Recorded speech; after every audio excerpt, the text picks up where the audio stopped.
Hey y'all, we're gonna call this video 2A because we should be moving into regular video 2, but I'm pretty aggravated at this girl right now, and some of you may know why, because I skipped a step, because I always believe in prepping. Like I said, so many of the chalk and clay-based paints just make these wild claims that you don't have to prep your surfaces, you don't have to do anything, and I'm fixing to show you what happens when you don't. I don't even know a state that's shaped like that. It looks like a lake somewhere drawn on a map.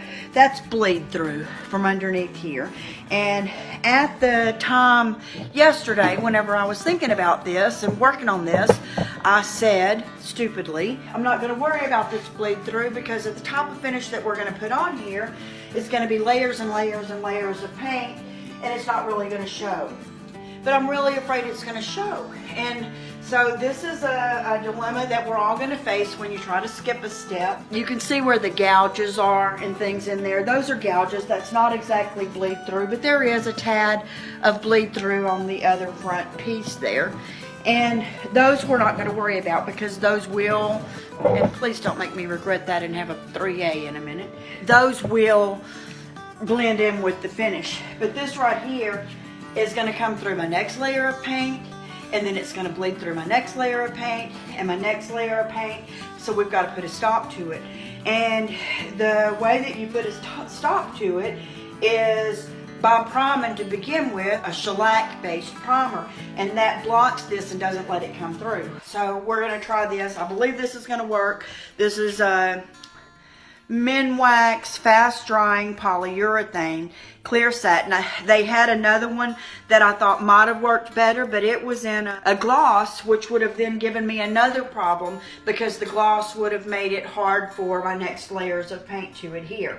So the 2A of this is, I'm going to take another good brush. This is the Dixie Belle Mini, which is probably my favorite of the Dixie Belle brushes. It's very similar to the Purdy with the angle that I used for so many years from Sherwin-Williams.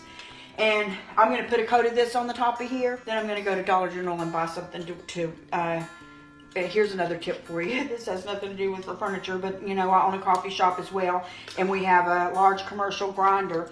And the way you clean your coffee grinders, if you have a coffee grinder at home too, is you buy instant rice.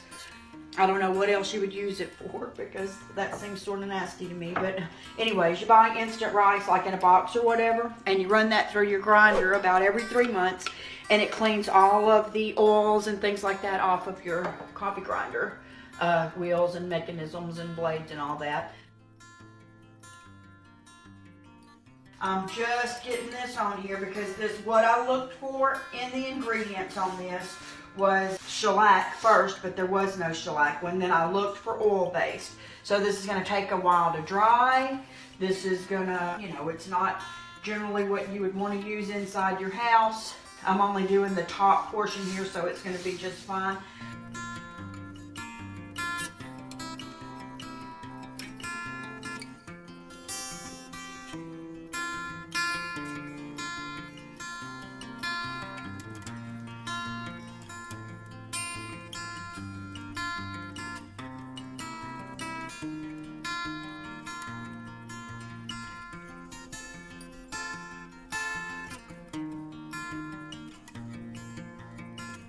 Remember the Farm Fresh, I believe.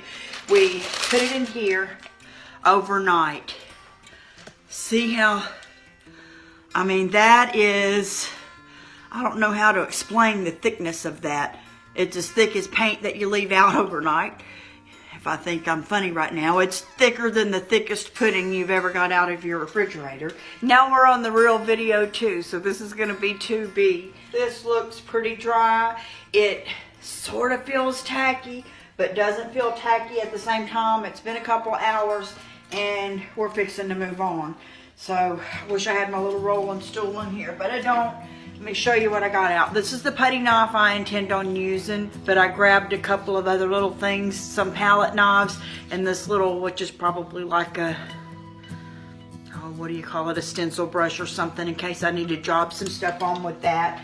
So let's get a move on with what we're going to be doing here and hope that what's fixing to be on there is what's in here. it had a little bit of like a crust on top. So I'm trying to mash that in because I'm going to be using that part too. And it's not real thick on the bottom, but it's thicker than it was in the, this is like a very thick cake batter. It's at the point if you're making a cake and you're looking at that and you're going, man, should I add just a little more liquid to that or not? That's thick, but we're not going to. I'm not going over the whole top in the same way. First, I'm just going to go around these edges because this is, you know, possibly going to be like a desktop or something for somebody. So it's going to need to be smooth in this whole center area, but I think it'll be okay if it's a little bit bumpy in some of the other areas. We'll probably go a little smoother in this front area, you know, where your hands would be if you're, or your arms would lean if this was going to be your desk, and then a little, but still give it some texture, and then give the big brouhaha of texture to the outer edges, and then the pieces of the drawers, the legs, and other areas where it'll show up better. We're gonna sand and knock down the tops of a lot of this texture anyway, but this is still how we want it to show up. And I'm just blobbing it on there, ever this way and that way. No real rhyme or reason.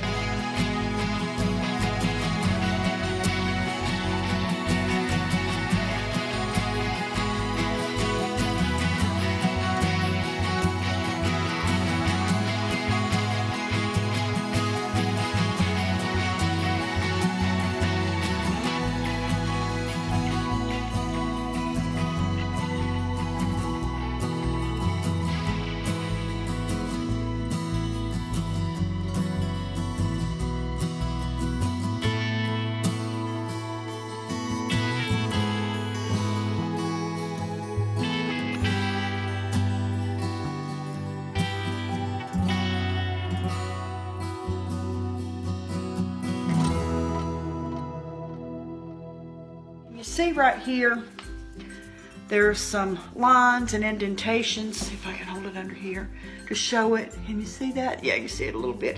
Went around there and around that way on both sides. And then there's a similar on the other part there. Well, the one here on the drawer, because I made this Prima element with that epoxy sculpt, I'm really not wanting that one to show as much, and I'm gonna see if I can sort of fill that in with this clay, essentially. At this point, this is just clay.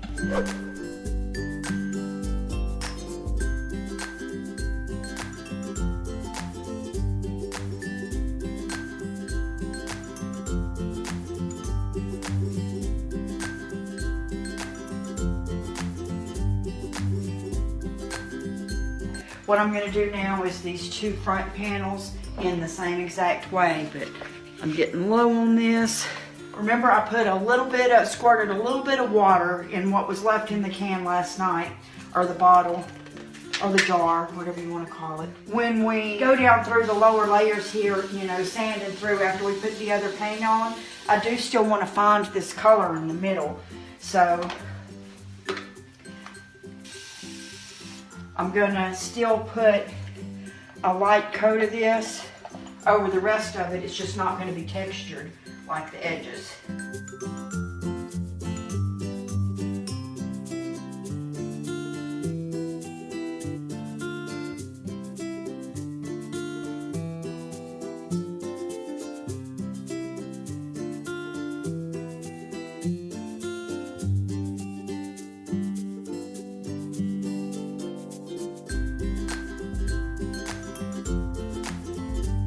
This has the same decorative edging on it, but I kind of want it to show on these pieces.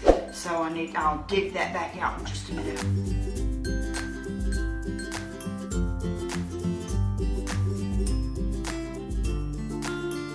Then we are going to scrape up like this. Let me just show you on this edge here. Scrape back up some of this, get it on the end of our palette knife, and mush it back on there to give more texture to the areas where we want texture. But right now, it's still too wet to get that finish. To think about and look out at now is the amount of paint I have left, which is hardly none. And there's hardly none in my thing. So what I'm gonna do at this point is roll this around so you can see. My edge piece, I'm just going to paint on a thin coat and then see if I can stipple at it a little with my chip brush to get the pattern that I need. I'm gonna go all the way around and get, because of, you know, consistency, I'm gonna real quick get the other piece of the edge band before I start the side.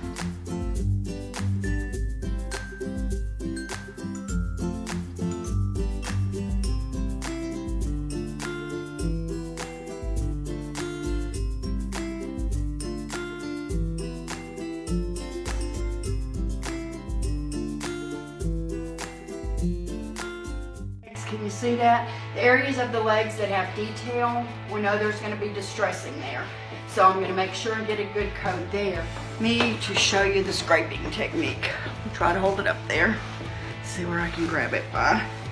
Okay, see how it's splotchy? That's the lighter areas are drier and the darker areas are wetter. There, I'm scraping paint off. Then I'm going to turn around and mush it back on. Makes no sense when you say it, but when you look at it, here we go. Sort of just scraped off. Right here, I know I want more texture. I'm going to mush it very unevenly back on that surface.